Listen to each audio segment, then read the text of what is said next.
Boa noite a todos. Graça e paz, amém?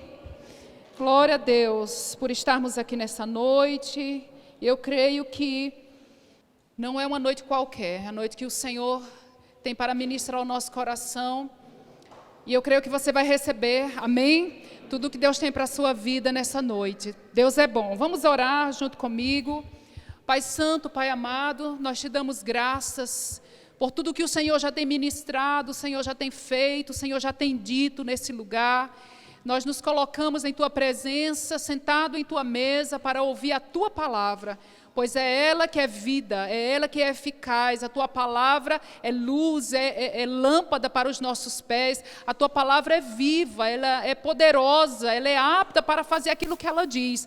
Não há poder maior no universo, senão o poder da Tua palavra. Ela tem um poder criativo, ela tem o poder de mudar circunstâncias. Ela é o poder de Deus em nossa vida. Nós nos rendemos em Tua palavra, nós nos submetemos à Tua palavra, pois ela é a autoridade maior sobre a nossa vida, sobre a terra, sobre o universo. Nós honramos a Tua palavra, Pai, e que ela, ao ser liberada, ela entre no nosso coração, ela faça morada no nosso coração e ela venha a frutificar, dar muito fruto, para que possamos viver a vida que o Senhor tem para nós. Ó Pai amado, dá-nos espírito de sabedoria e de revelação, no pleno conhecimento da verdade, que saiamos daqui plenamente convictos da Tua palavra, saiamos daqui plenamente convictos daquilo que o Senhor tem para ministrar em nosso coração, de forma que a nossa vida jamais será a mesma, e nós poderemos reinar sobre a circunstância, nós poderemos rir no meio da circunstância,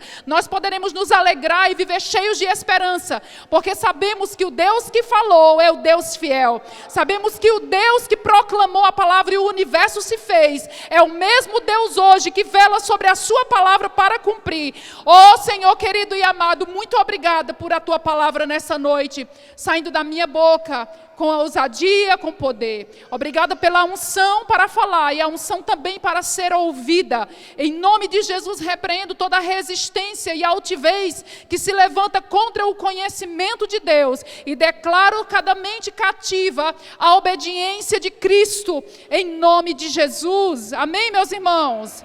Aleluia. Abra sua Bíblia em 2 Coríntios, capítulo 10, versículo 4 e versículo 5. É bom que não tem o projetor, né? A gente está com a Bíblia de novo na mão, né, gente? Olha, uma pessoa disse amém, nem todo mundo está feliz, mas é bom voltar a abrir a Bíblia novamente, né? Está tudo muito fácil aqui, gente, mas a gente quis dificultar um pouquinho. Não, é porque tem que faltar as estruturas aqui, tá certo?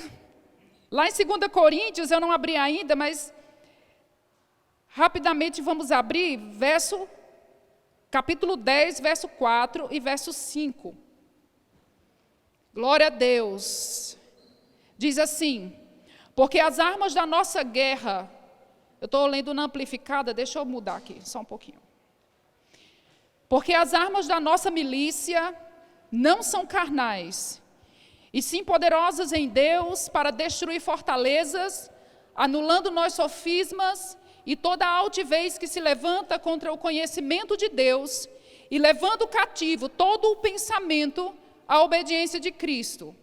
Paulo, no contexto aqui, Paulo estava falando a respeito de pessoas que estavam dentro, né, um grupo de pessoas dentro da igreja de Corinto, que estava trazendo uma certa sedição, uma certa facção, e essas pessoas, elas estavam tentando desmoralizar a autoridade espiritual do apóstolo Paulo. Estão comigo?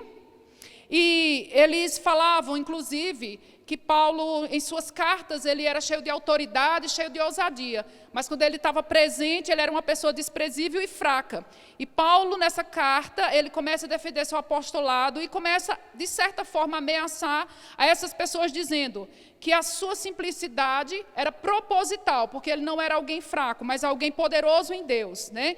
E ele começa a falar nesse texto aqui, que as armas que ele lutava não eram carnais, não eram humanas também, da forma que tiver na sua versão, não é carnal, não é humana, mas ela é poderosa em Deus, para destruir fortalezas. Essas fortalezas, sofismas, altivez, eram justamente essas doutrinas e esses pensamentos, essas filosofias, esse tipo de coisa que se levantava contra a autoridade de Paulo, porque Paulo foi a pessoa que escreveu um terço do Novo Testamento. Muito do que a gente sabe sobre Deus foi por causa de Paulo, amém? Então eles queriam desmoralizar Paulo para que assim desmoralizasse também a palavra que Paulo pregava. Mas Paulo, ele dá uma dica aqui para nós, e o que eu vou falar hoje não é exatamente falando sobre questão de pessoas que se levantam contra a palavra e doutrinas erradas, mas sobre o que está por trás disso, que são espíritos malignos, tá? E as armas são as mesmas, porque mesmo que a oposição que tenha contra a sua vida talvez seja humana, mas ela vem de uma origem espiritual. Todo o problema, toda a dificuldade, ela tem uma origem espiritual, não é? Não vem simplesmente dos homens. Por isso que Paulo ensina, dizendo que as armas que a gente tem, ela não pode ser humana. As armas que nós usamos na nossa milícia não podem ser humanas, não podem ser emocionais. Elas precisam ser poderosas. E para que sejam poderosas, elas têm que estar embasadas na palavra, né?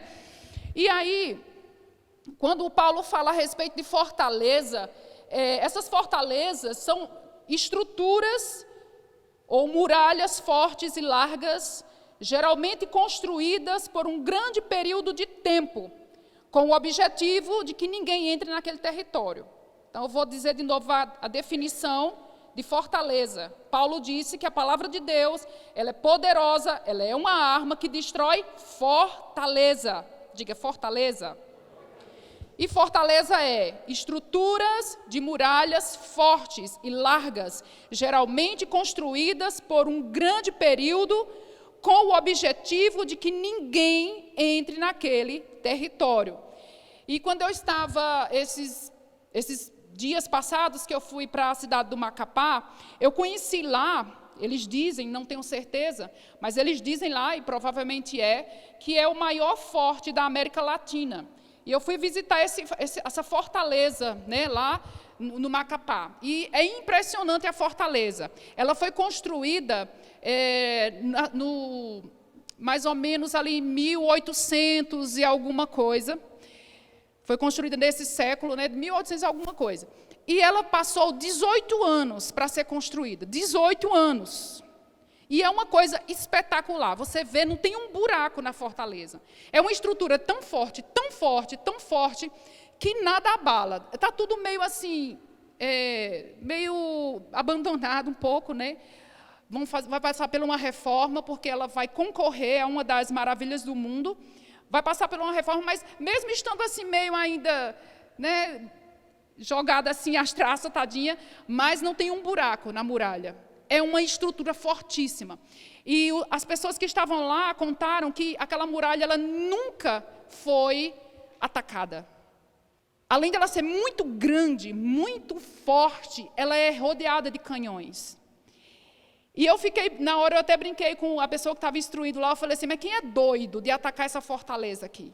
Ela nunca foi atacada, porque ela era forte. Sabe, quando Paulo fala de fortalezas, ele fala aqui também no sentido negativo. E Paulo diz que existem fortalezas que foram construídas dentro de nós, de cada um de nós.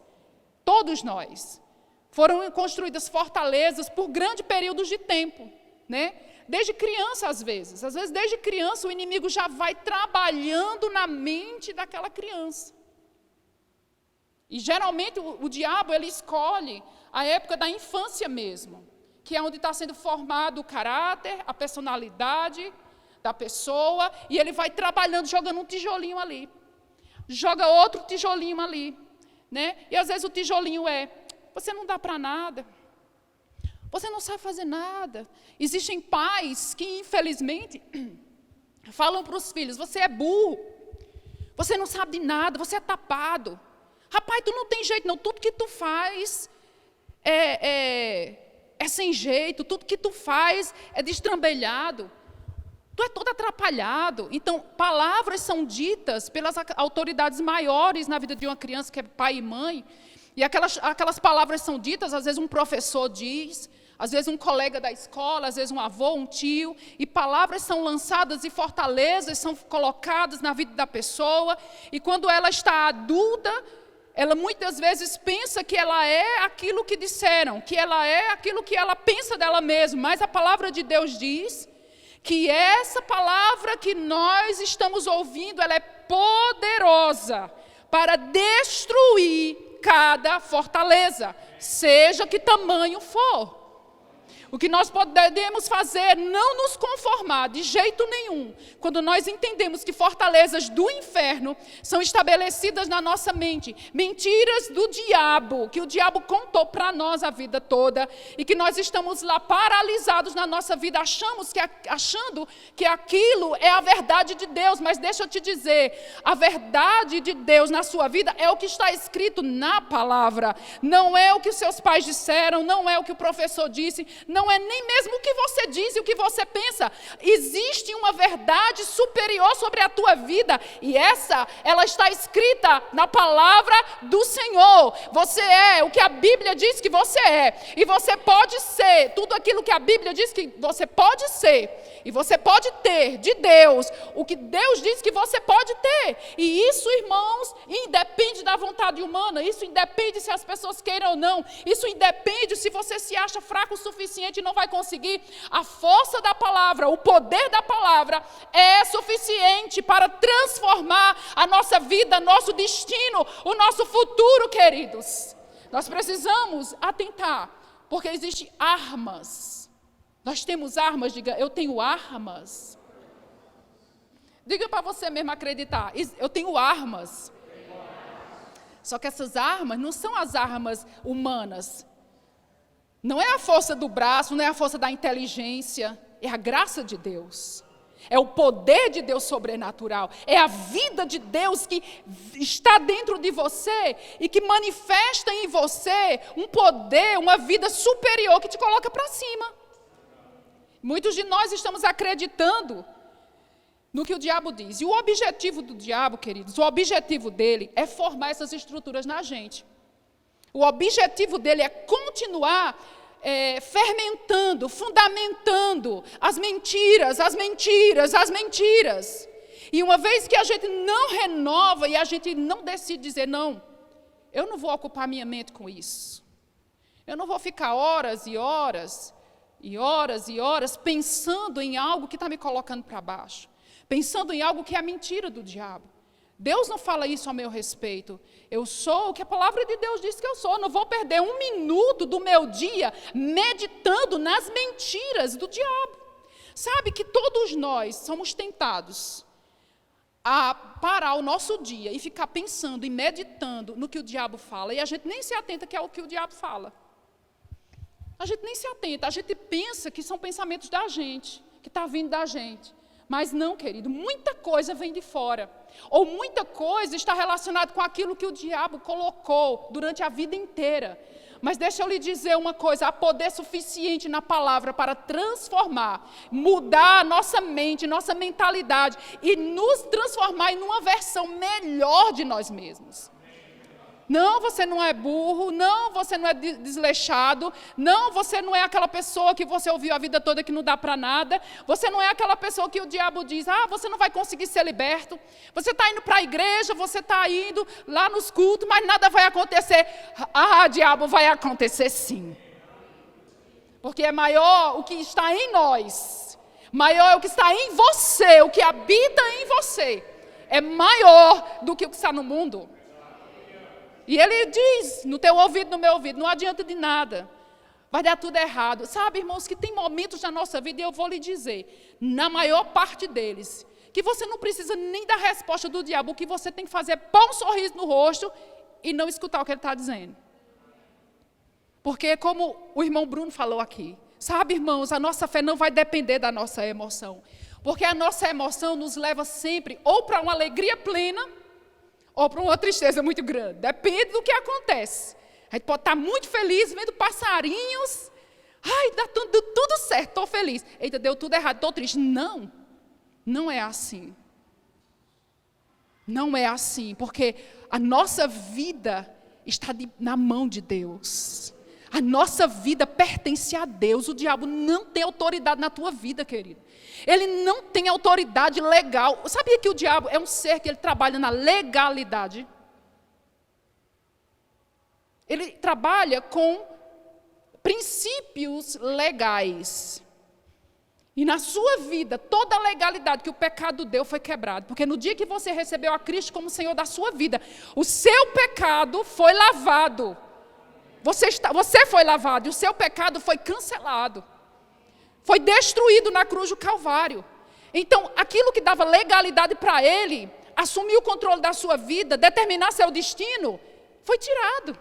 O seu destino pertence a Deus, a sua vida é de Deus, a sua saúde é de Deus, seus filhos é de Deus, a sua família é de Deus, o seu ser é de Deus. E mesmo se você morrer, você é de Deus e vai para o céu. Não tem jeito dele ganhar alguma coisa. Não tem jeito dele ter nada com sua vida. Ele perdeu a sua vida. A sua vida só vai para frente, só vai para cima, só vai dar certo. Em Deus não tem esse negócio assim, depois que eu aceitei Jesus, tudo está errado. Irmãos, por um tempo pode estar dando errado, mas eu vou te dizer uma coisa, se prepare e mude sua confissão, mude sua atitude, que você vai ver a glória de Deus sim na sua vida. Por quê? Porque Ele é fiel. Porque a gente não está aqui adorando um Deus de gesso, um Deus de madeira, a gente está adorando um Deus vivo. Ele está vivo, Ele vê a sua vida, Ele vê o que você está passando, Ele sabe. Eu lhe digo, irmãos, é só um tempo, e que o está para vir, vai vir, não vai tardar. Quando a gente se mantém fiel, não vai tardar. Sabe o que é que o inimigo da nossa alma tem mais medo? Deixa eu lhe dizer, o que ele tem mais medo é que você conheça a verdade. Não existe, o diabo não está nem ligando para outra coisa. Ele só não quer que você tenha acesso à verdade. Porque ele sabe o que Jesus disse já lá em João 8,32. Conhecereis a verdade. E a verdade? Lá em João 17, Jesus diz o quê? Santifica-os, Pai, na tua verdade. A tua palavra é a verdade. Então, a verdade da sua vida, da minha vida, a verdade superior é a palavra. Então, por isso que Paulo diz que ele vai se levantar com altivez. Ele vai se levantar para impedir que você tenha acesso à palavra. Então, aí ele vem com distração. A palavra está sendo pregada, você está pensando no amanhã. Ele vem com preguiça. Não vou ouvir a palavra hoje não. Ele vem com falta de ânimo. Estou tão desanimado, nada está dando certo. Ele usa ferramentas para que, no fundo, o que ele quer? Você não tenha acesso à verdade. Porque uma vez que a verdade entra, sai daqui da mente e desce para cá, ninguém te segura mais. O problema é que às vezes a verdade está aqui na mente da gente. E é um assentimento mental, está aqui, a gente acredita, não, é isso mesmo, a Bíblia é a palavra de Deus. Mas uma vez que você deixa essa verdade descer para o seu coração, aí você diz, não, ela não somente é a verdade, ela é a minha realidade, e eu vou viver baseado nela. Quer eu esteja vendo, quer não. Sabe de uma coisa, é só questão de tempo. É só questão de posicionamento, é só questão de fé. Na hora que você libera a sua fé e você declara, Pai, em nome de Jesus, a tua palavra diz, e eu me posiciono na tua palavra, as coisas começam a mudar. O diabo começa a retroceder, porque ele sabe que com a palavra ele não pode bater de frente. Porque a palavra é a única arma ofensiva da armadura de Deus. Todas as outras armas são de defesa. Mas a palavra na tua boca é a arma ofensiva. Por muito tempo as pessoas colocaram a Bíblia, né, o Salmo 91, o Salmo 23 aberto lá na estante. E falam, olha minha espada. Olha que minha espada está aberta. Mas sabe que aquela Bíblia aberta lá no seu móvel não é a espada, não. A sua Bíblia de papel, esse livro, os conjuntos de livros, isso não é sua espada, querido. Amém, meus irmãos? Quando é que a palavra de Deus se torna espada? Quando ela é crida e falada. Quando ela sai da sua boca com fé, ela é uma espada ofensiva que vai cortar o plano do diabo, que vai cortar o que ele está fazendo, que vai destruir os planos dele, que vai trazer a vitória na minha vida, na sua vida. Então nós precisamos estar com a palavra na nossa boca e crendo no nosso coração. E a gente vai ver mudança acontecer. Deixa eu falar com você aqui algumas realidades do que a palavra de Deus diz sobre a nossa vida, tá? Então vou falar de 6 realidades. Existem muito mais realidades, mas nós vamos falar de 6 realidades que Deus diz a seu respeito, que Deus diz a meu respeito. Você crê na palavra? Você crê que tudo que for falado aqui, que é a palavra de Deus, é superior ao que você sente, o que você vê na sua vida? Eu também creio, e é por isso que a gente vive, a gente se alegra, porque a gente sabe que a autoridade de Deus é a verdade superior a qualquer verdade que nós estamos vivendo. Primeira verdade de Deus para a tua vida: Deus te fez filho dele, e nele você é apto para participar da herança dele. Vou repetir: Deus te fez filho. Você não é apenas servo. Você não é aquela pessoa tentando dar certo com Deus. Você não é aquela pessoa tentando agradar a Deus, ver se Deus te abençoa. Você é filho. Filho. Você não é uma pessoa que está desamparada, jogada no meio do mundo. Ninguém vai cuidar de você. Você não sabe o que vai ser do seu futuro. Você é filho. Filha de Deus. Há uma filiação, há uma paternidade, há um cuidado, há uns olhos atentos sobre a sua vida, há uma proteção, há um muro de fogo, há um anjo, há vigias em teu redor. Você não é qualquer pessoa. Você é filho da luz. Você é sal na terra, você é luz no mundo. Se você pudesse se ver por dentro, há uma luz, há um selo, há uma proteção, há uma vida, há um poder que habita na sua vida. É isso que a Bíblia diz. Veja o que Colossenses diz, capítulo 1, verso 12, sobre isso, a 14. Aleluia! Que a tua palavra, Senhor, encha a terra como as águas cobrem o mar. E essa é a promessa de Deus, que o conhecimento dele vai encher a terra, como as águas cobrem o mar. E o rema é uma ferramenta para isso aqui. Amém? Olha só o que diz. Abriu? Todo mundo abriu sua Bíblia? Colossenses 1:12. Diz assim: dando graças ao Pai, que nos fez idôneos. Quem tem idôneo aí na sua Bíblia? Quem tem idôneo, dá um sinal para mim assim. Só Tisa. O restante tem o quê? Digno, gosto muito dessa versão. Tem alguma outra? Né? Mas, vamos ficar com essas duas, então. Dou graças a Deus Pai, ou dando graças ao Deus Pai, que nos fez dignos. Fala agora para você mesmo assim: eu sou digno. Você já ouviu aquela pessoa, aquele irmão em Cristo fala assim: ah, mas eu não sou digno. Ah, mas sou um pecador. Ah, mas não é bem assim não. Eu sou um vermezinho. Ah, mas quem sou eu? Ah, mas o Espírito Santo, o batismo não é para todo mundo não. Ah, mas as bênçãos de Deus, a gente tem que ralar muito. Ah, eu tenho que clamar para Deus olhar para mim.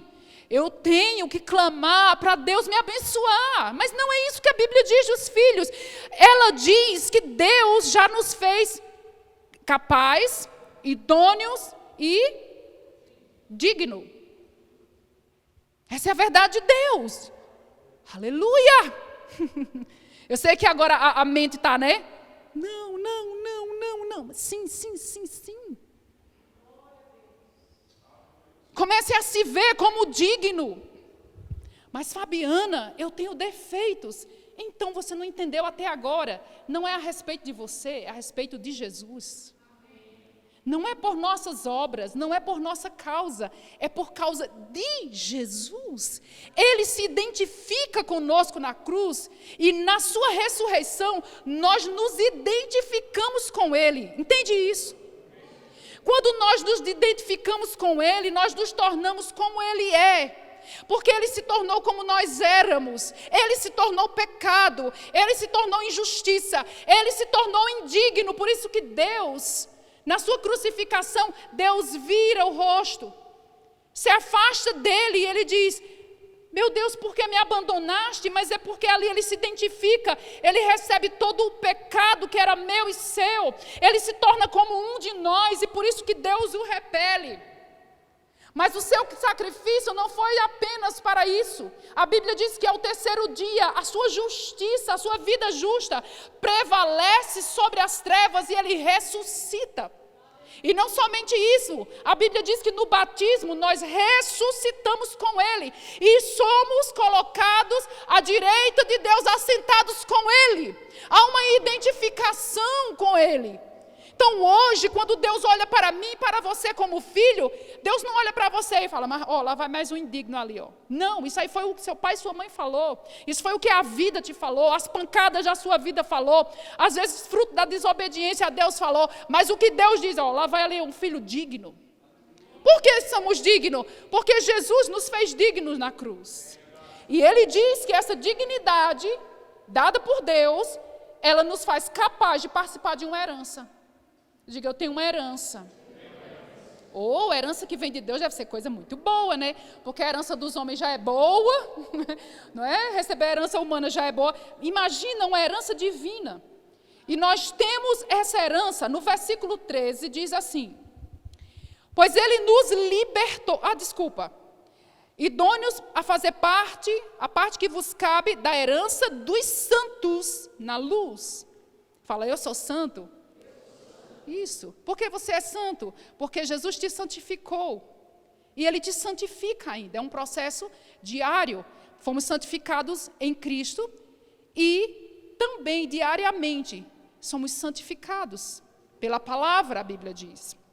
No verso 13 diz: Ele nos libertou. Diga: eu sou liberto. Aleluia. Ele nos libertou do império das trevas e nos transportou para o reino do Filho do seu amor.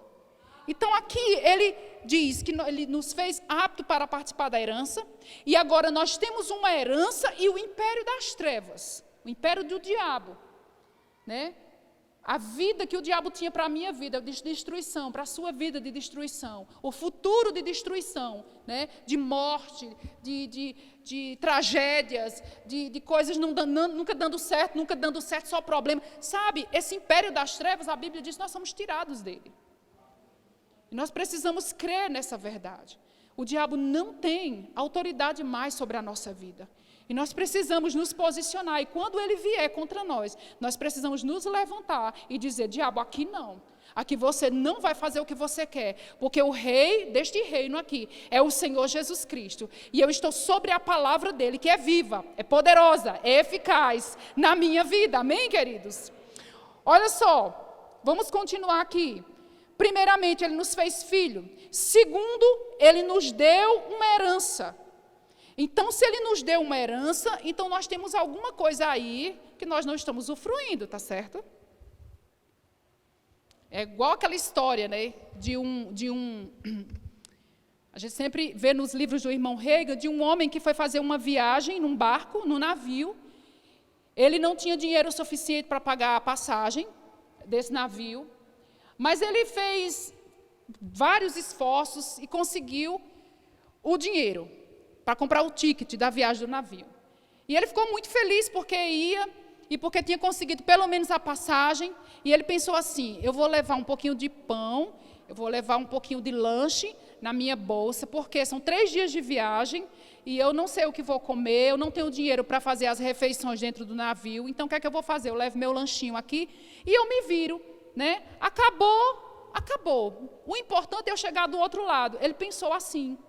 E ele foi à viagem, e ele comia apenas uma vez por dia. Ficou lá, no seu quarto, né, lá dentro do navio, lá no seu quarto, e a viagem seguindo, e as pessoas lá nas festas, tomava café da manhã, comia o almoço, comia o jantar, e ele ouvindo o povo comendo, o barulho dos talheres, né, o barulho das festas, e ele lá no quarto dele todo acabrunhado, né, todo assim, não, mas eu não sou digno, mas eu não tenho direito, mas eu não paguei, mas eu não posso, parará, parará, e lá e o povo usufruindo.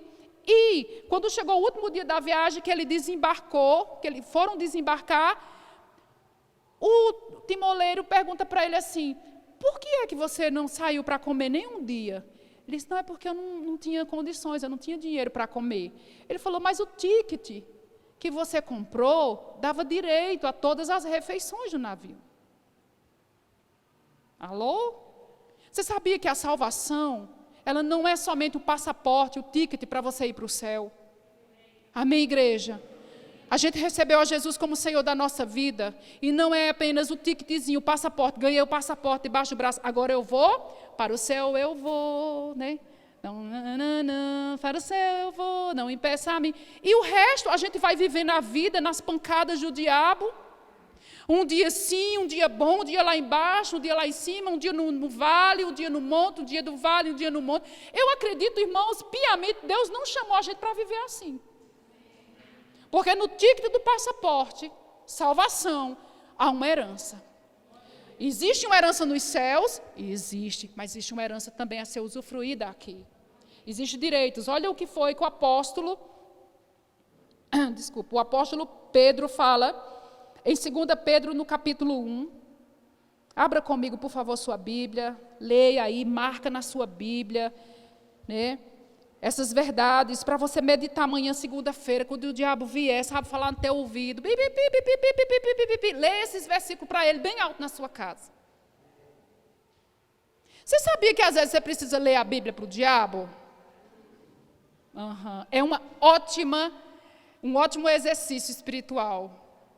É você abrir a Bíblia e começar a ler, e dizer, ei, diabo, vem cá, senta aqui, do meu lado, vem escutar a Bíblia comigo. Já fez esse exercício? Tente. Você vai ver que maravilha que é. Ele não fica, irmãos. Ele não fica. Se o ambiente está pesado, se tudo está difícil, abra sua espada. Fale o que Deus diz a seu respeito. Declare o que Deus diz. E você vai ver o que vai acontecer. Prove e veja como Deus é bom. E eu me perdi. Onde foi mesmo que era para ir? Segunda Pedro o quê? 1. Vixe, eu fiz o teste para ver se vocês tinham prestado atenção. Ó. 2 Pedro o quê, gente? 1, verso. Vamos ver aqui a partir do... Vamos ver do 2. Olha só, preste atenção o que Pedro diz. Graça e paz vos sejam multiplicadas no pleno conhecimento de Deus e de Jesus, o nosso Senhor. Como é que paz vem? Como é que graça vem e aumenta? Conhecendo Deus, conhecendo a palavra. Então, às vezes, a gente fica pensando assim, Senhor, aumenta a minha fé. Senhor, me dá paz na vida. Senhor, me dê da tua graça. Mas a Bíblia diz que existe uma forma de paz e de graça ser aumentada na nossa vida, é pelo conhecimento de Deus. Quanto mais você conhece Deus, quanto mais você lê a palavra, quanto mais você medita na palavra, você vai perceber que a paz vai aumentar dentro de você. É uma coisa automática, é uma coisa assim extraordinária, é algo sobrenatural. Então, por isso que eu não concordo com músicas que diz que o Senhor te dê paz, que o Senhor te abençoe, que o Senhor te dê graça. Irmãos, Arão dizia isso, mas nós estamos em Cristo. Em Cristo nós não estamos pedindo a Deus que nos dê paz. Ele mesmo disse, a minha paz eu te dou. Eu não te dou como o mundo dá. Não se turbe o vosso coração. Então Jesus, ele já deu a paz. E o apóstolo Pedro diz que essa paz, ela tem a capacidade de multiplicar. De aumentar. Mas não é pedindo, não é cantando, é lendo a Bíblia. É meditando meditando na palavra, é conhecendo o Deus que você serve. É conhecendo o Deus que você um dia entregou sua vida para Ele. É nesse relacionamento, nessa intimidade que você vai provar de uma paz que excede todo entendimento. É o mundo em guerra, mas você tem paz por dentro. É a circunstância dizendo, está tudo faltando, mas você tem paz dentro. É a circunstância dizendo assim, não vai dar certo, mas você tem paz dentro. Porque você confia em Deus, né? Foi o que a gente cantou aqui, eu confio em Ti. Eu confio em Ti. Quando a gente confia em Deus, de verdade, irmãos, eu vou te dizer uma coisa, não tem como a sua mente ficar perturbada, você vai descansar. E ele continua dizendo, no verso 3, estamos falando da herança que nós temos.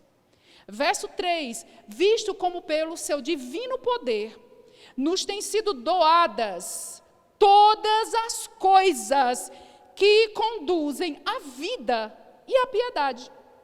Pelo quê?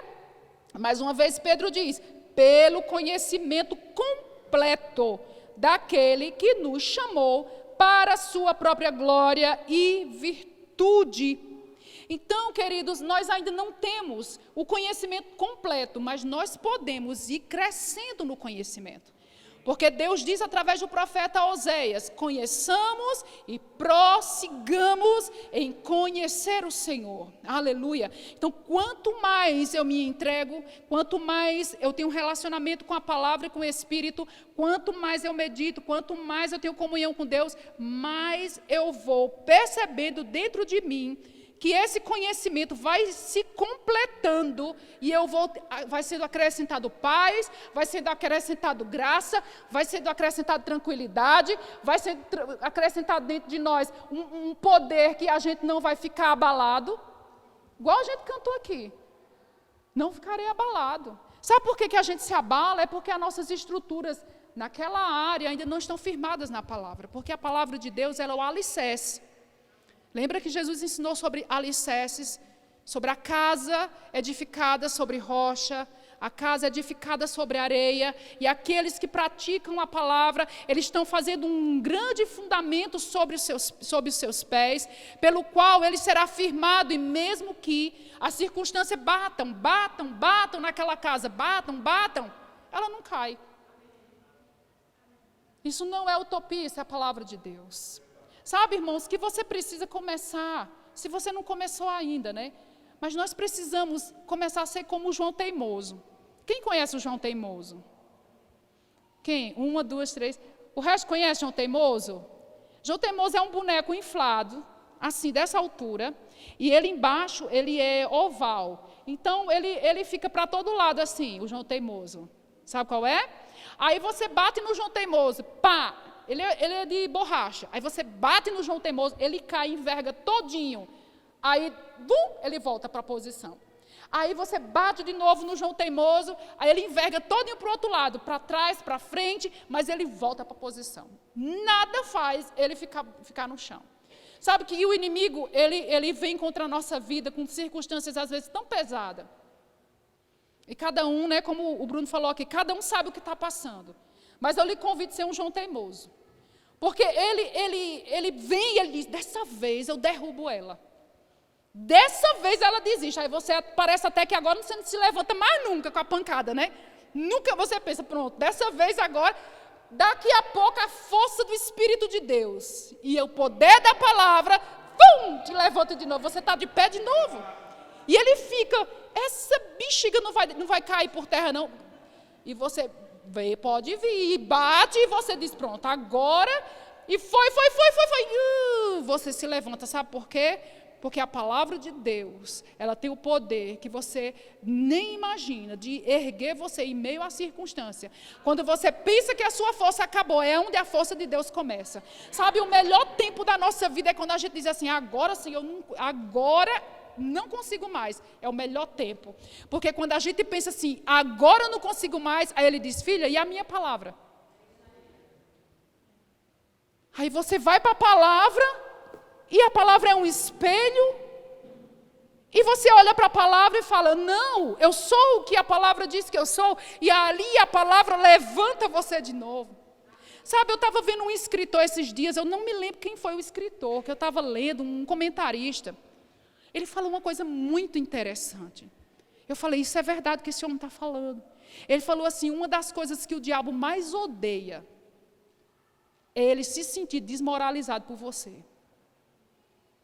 Eu falei, puxa vida, é isso mesmo. Sabe por quê? Porque o inimigo ele quer passar aquela imagem de que ele é o fortão.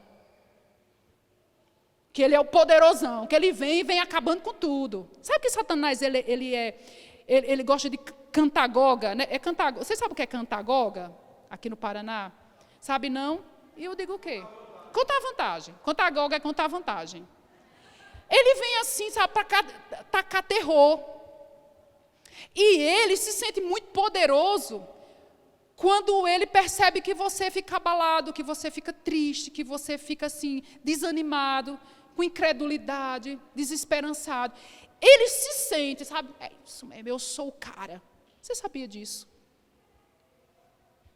Só que quando o crente ele reage diferente do que a circunstância queria que ele reagisse, Satanás se sente desmoralizado.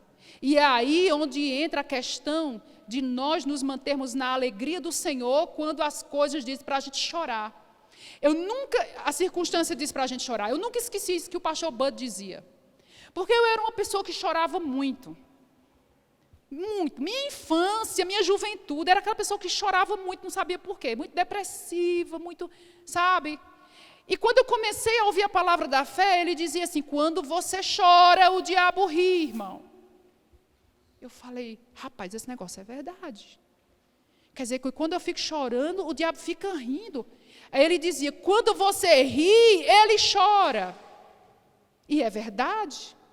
Sabe que Sérgio sempre ensina isso nas aulas de história da igreja, que na Idade Média foi divulgado essa vamos dizer, doutrina, né? Vamos dizer que pode ser uma doutrina, de que o diabo ele é chifrudo, né? O chifrudo, né?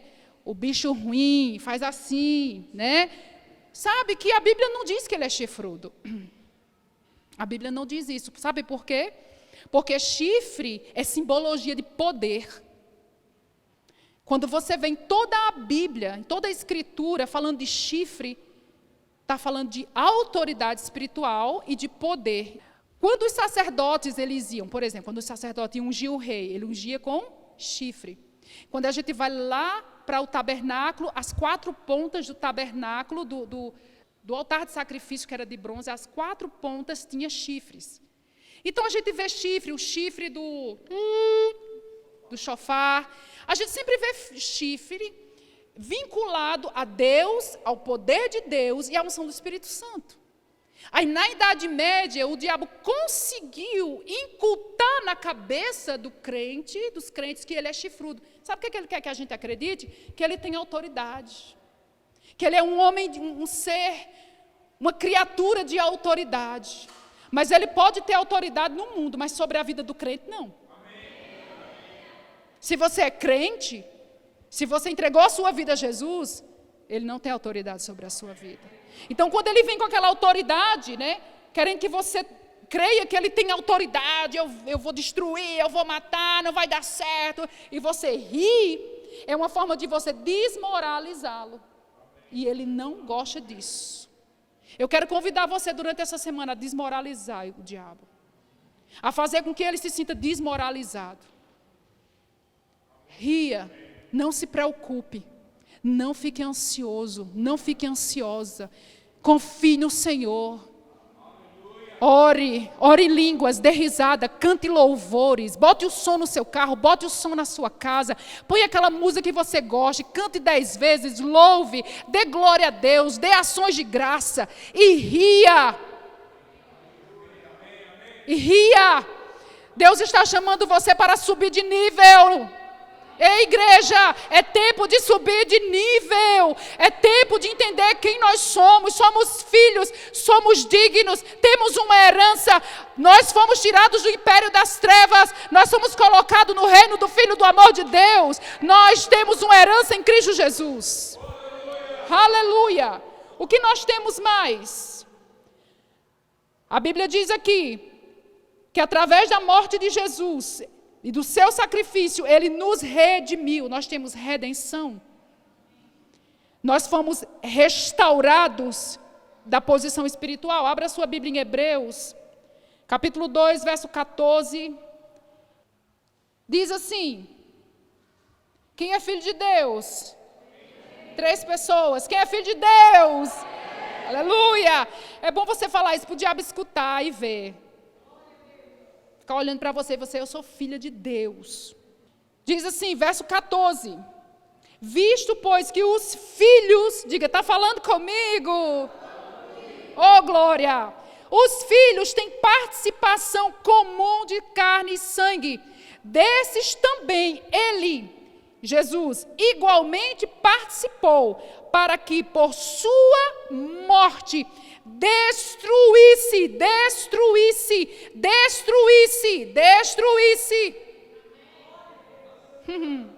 Não passa uma maquiagemzinha, não. Destruísse aquele que tem o poder da morte, a saber, o diabo. E livrasse todos que pelo pavor da morte estavam sujeitos à escravidão por toda a vida. Aleluia! Sabe que a autoridade da vida e da morte está na mão de Jesus. Você só sai dessa terra quando vier a escolta do céu para te levar. Não vai ser o diabo que vem e faz o que quer, não, irmãos. O santo, o justo, ele parte na hora que Deus envia a escolta. Você vai ser escoltado para a eternidade. É assim que é com o santo e uma santa de Deus. A Bíblia diz que Jesus destruiu aquele que tinha o poder da morte. A gente pensa que o diabo está com a chave da morte, com a foice nas costas. Ele é poderoso com a sua foice. Não, Jesus destruiu ele. E Jesus tem autoridade sobre a morte. E Jesus tem autoridade sobre o inferno. E Jesus tem autoridade sobre a tua vida. Não é o diabo. Por isso que é bom a gente ler a Bíblia, senão a gente fica acreditando em um monte de coisa que não é Bíblia. Ele que tem o poder da vida. É Jesus que tem o poder da morte. Sabe, irmãos, domingo eu não vim aqui no culto. Vocês estavam, né? Eu não vim, né? Eu ia pregar domingo passado. Aí o pastor pregou no meu lugar, porque fui para a UPA. Na hora do culto, estava lá na UPA. E o diabo ficou falando, você nunca vai ficar boa, você nunca vai ficar curada. Você vai morrer cedo. Eu falei, diabo, se tu tivesse o poder da morte, tu já tinha me levado há muito tempo, mas só sai daqui quando Deus quiser. Sabe, irmãos, eu não tenho medo, eu não fico... não! Meu Redentor vive, a cura está se manifestando. A gente não tem que ficar moído nessas coisas, a gente tem que desmoralizar ele. Ele não tem autoridade, nem a palavra final na minha vida, nem na tua vida, ele não tem. Jesus tem a palavra final. Jesus tem teu destino. Jesus tem a tua vida. Jesus tem a tua saúde. Jesus tem a tua família. Jesus tem tudo que você tem. É dele. E sabe de uma coisa? Que Deus não perdeu o controle da sua vida. Jesus não está lá no trono olhando para Deus. Eita, pai. E agora, hein? Ei, perdi o controle da vida dele. Eita, agora bagunçou tudo, não sei mais o que fazer. Não, Deus está sentado no seu trono, ele tem o controle da sua vida, do universo. O universo está debaixo da lei dele, do poder dele, da palavra dele, da unção dele. Está tudo bem. E nós, como filhos, nós temos essa herança aqui na terra. Amém, queridos? Temos uma herança. E se a gente tem que permanecer firme, se a gente ceder na hora da circunstância, o inimigo prevalece, queridos. A circunstância vem, mas a gente tem que se posicionar e não aceitar, e não se abater, e permanecer firme, confiando no Senhor. Aleluia! Então, ele nos redimiu. Nós lemos já Hebreus 14, faltou o 15, né? Não, já li. Então, aqui nós vemos que ele... Deixa eu abrir outro versículo que vai mostrar melhor. Colossenses 2, verso 14, verso 15. Eu estou quase terminando. Colossenses 2, 14. Diz assim: tendo cancelado o escrito de dívida que era contra nós, e que nos constava de ordenanças, o qual nos era prejudicial, removeu inteiramente, cravando na cruz. E despojando os principados e as potestades, publicamente os expôs ao desprezo, triunfando deles na cruz. Veja aqui que Jesus desprezou o diabo na cruz. Amém? Você vê aqui que além dele despojar, ou seja, Jesus ele tirou a autoridade do diabo. Despojar fala de despir. Na cruz, quando ele ressuscita, e ele diz está consumado, ele tira o poder que o diabo tinha sobre os filhos de Deus. Ele tira aquela capa de autoridade. Ele tira o poder que o inimigo tinha.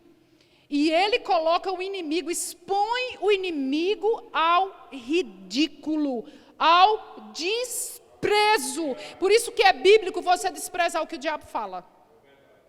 É bíblico, porque Jesus já fez isso. E a Bíblia diz que Deus está sentado no trono rindo dos seus inimigos. O inimigo não suporta o desprezo, ele não suporta a ofensa, ele não suporta o desdém.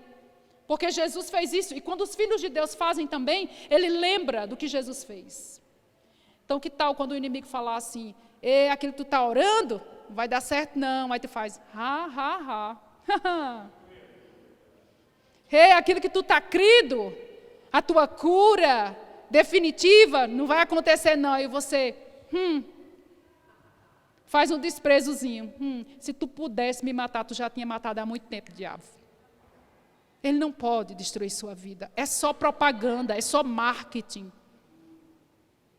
Agora ele encontra lugar quando a gente dá. Quando é que a gente dá lugar, irmãos? Quando a gente fica incrédulo. Porque a vitória que vence o mundo é a nossa fé. Então, quando a gente fica em incredulidade, duvidando de Deus, a gente deixa a circunstância falar mais alto, a gente dá lugar, porque a fé, ela tanto é positiva, como ela pode ser uma fé negativa. O que é uma fé negativa? O medo, por exemplo. Quando você tem medo, é uma fé no diabo. Quando a gente fica ansioso, é uma fé no diabo. A gente está acreditando que o que ele está dizendo é verdade. Aí o que é que acontece? A gente fica com medo, a gente fica com ansiedade, a gente fica temeroso, a gente fica triste, porque o que ele fala é mais verdade do que o que Deus está falando. Vocês entendem isso? Então a gente precisa pegar as fortalezas da nossa mente e expô-las à palavra. Pega esses versículos amanhã, lê esses versículos para você, lê esses versículos em voz alta, toma posse disso, ora isso, prega isso na sua geladeira, cola isso no seu guarda-roupa, cola isso na sua frente, faz disso um filactério, né? A Bíblia diz que os judeus, os sacerdotes, os escribas, os fariseus, eles usavam filactérios, que eram pequenas caixinhas aqui enroladas no pulso, e na testa, era uma simbologia para que eles não esquecessem a lei do Senhor. Sabe que às vezes a gente não vai colocar uma fitinha aqui como um judeu, nem na nossa testa, mas a gente pode colocar a palavra no nosso espelho.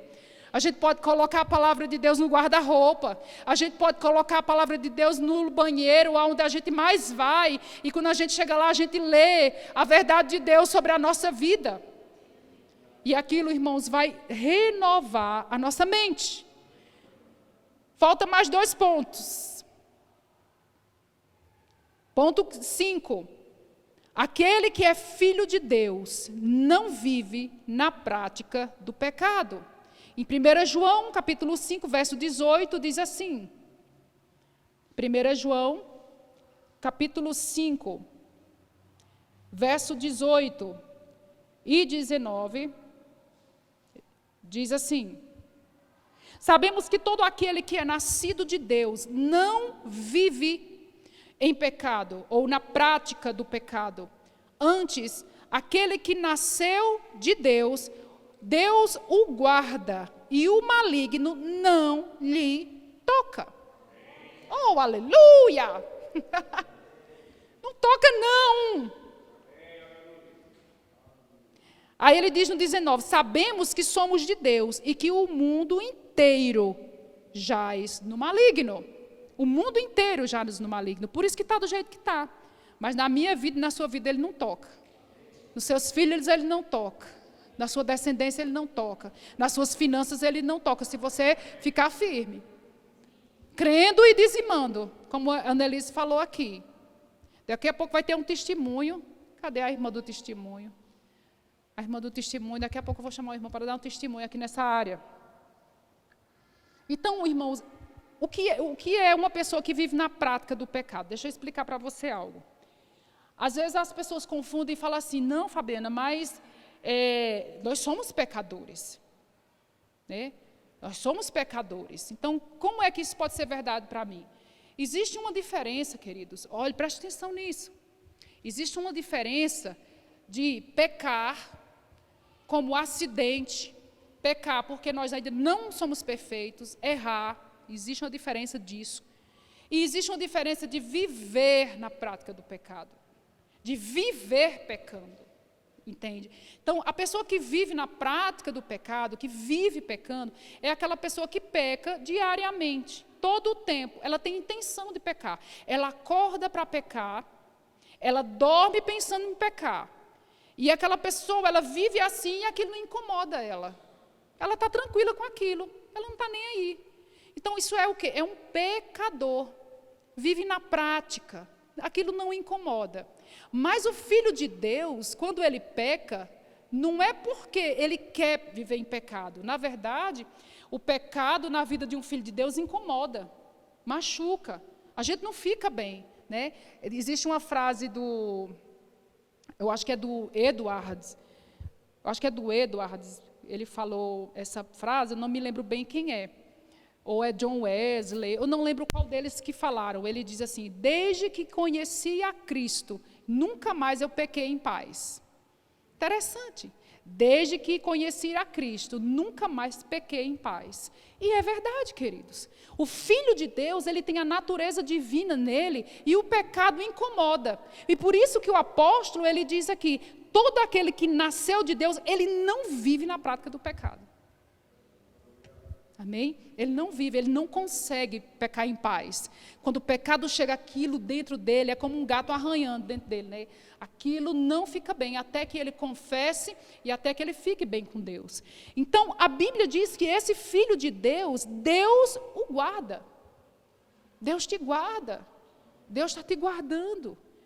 Deus o guarda e o maligno não lhe toca. Amém? Último ponto. O pecado não tem mais domínio sobre nós. Romanos 5, agora é o último verso. Romanos 5, Romanos 6. Tem no 5 também, 5:10 tem, mas eu vou ler apenas o 6:14. Romanos 6:14, para a gente não se estender mais. Romanos capítulo 6, verso 14, diz assim, queridos. Porque o pecado não terá domínio sobre vós, pois não estáis debaixo da lei, e sim debaixo da graça. Amém? Então, uma vez que o pecado não domina mais, a morte não domina mais, Satanás não domina mais, quem é o Senhor é Jesus. E uma vez que Ele é Senhor da nossa vida, nós temos o privilégio, nós somos aptos para viver uma vida digna aqui nessa terra. Somos filhos de Deus, fomos santificados pelo sangue de Jesus, fomos redimidos naquela cruz do Calvário. Nós temos direito de ter acesso à presença de Deus, nós temos direito em receber resposta das promessas de Deus, porque somos herdeiros dessas promessas. Nós temos direito e favor de Deus, nós temos paz que excede todo entendimento, nós estamos crescendo no conhecimento da verdade e ela está nos libertando. Nós precisamos descansar nessas verdades. A mente ansiosa, a mente muito barulhenta. Mente ansiosa. Não. Confie, descanse, o controle de sua vida está na mão de Deus. Confie, descanse, não se preocupe. Preocupação é pecado. Porque a gente acha que pecado é apenas aquelas coisas de matar, roubar, mentir, etc. Ansiedade Preocupação é pecado, Deus não te chamou para isso. Está tudo certo, está tudo pronto. Ele já te deu tudo que diz respeito a essa vida.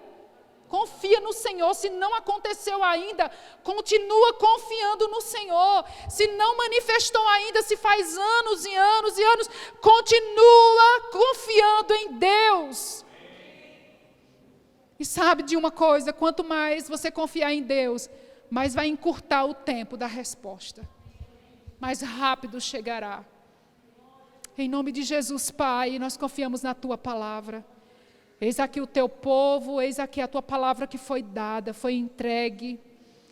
E ela é poderosa para salvar a nossa alma, ela é poderosa para mudar a nossa vida. Ela é poderosa para mudar circunstância. Pai querido e santo, nós colocamos diante do Senhor agora toda ansiedade, toda preocupação, toda falta, toda frustração, toda tristeza, todo problema, Pai, lançamos sobre Ti, porque Tua palavra diz, lance sobre mim as vossas ansiedades, as vossas preocupações, porque o Senhor tem cuidado de nós. Tomai sobre vós o meu jugo e aprendei de mim, que sou manso e humilde de coração, e achareis descanso para a sua alma. O Senhor lhe convida hoje a trocar o jugo com Ele. E o Senhor te diz, você vai encontrar descanso para a tua alma. Deixa a sua alma absorver o que Deus diz sobre ela. Você é o que Deus diz sobre ela. Você é filho de Deus. Deus está do seu lado. Você não está só nem desamparado. Há um muro de fogo em seu redor, há anjos ministradores em seu redor. Há um mundo espiritual que está esperando você falar, para que coisas comecem a mudar.